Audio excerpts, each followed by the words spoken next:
Matter cannot be created nor destroyed. Therefore, during a chemical reaction, the mass of the matter remains constant.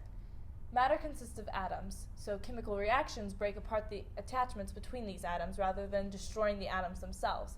The atoms simply rearrange to form new bonds.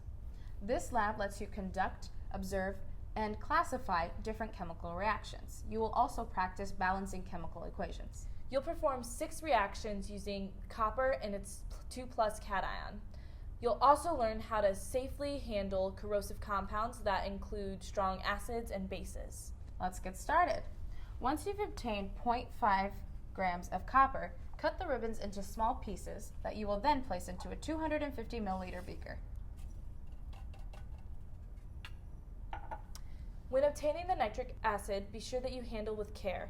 Concentrated nitric acid is extremely corrosive, so if you get any on your hands, be sure to wash them immediately with cold water. Once you've obtained your 4 milliliters of nitric acid, add it to the flask containing copper. Remember, this part should be done underneath the hood. Now we can add the nitric acid.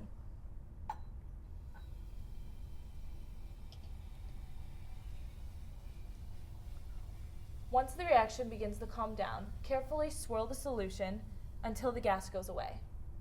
As the gas starts to dissipate, you'll notice that the brown color will leave the solution. It was fairly easy to tell that this was a chemical change, being that the copper has now disappeared. But what other observations could you make to classify this as a chemical reaction? Well, brown gas was made, and the solution changed colors, and the beaker is warmer now than it was before we added the nitric acid. Yeah.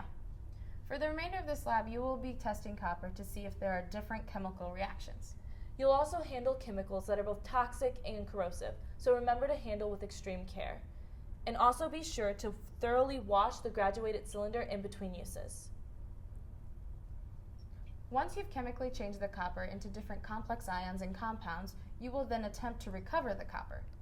Theoretically, you should be able to recover all the copper you started with, but chances are you lost some along the way. Once you've obtained the pieces of the copper, you will then use a Buchner funnel to separate the pieces.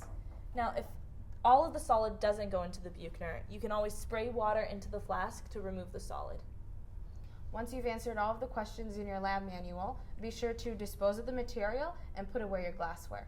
It is okay to put the filtrate down the sink, just be sure to wash it down with plenty of water. Good luck!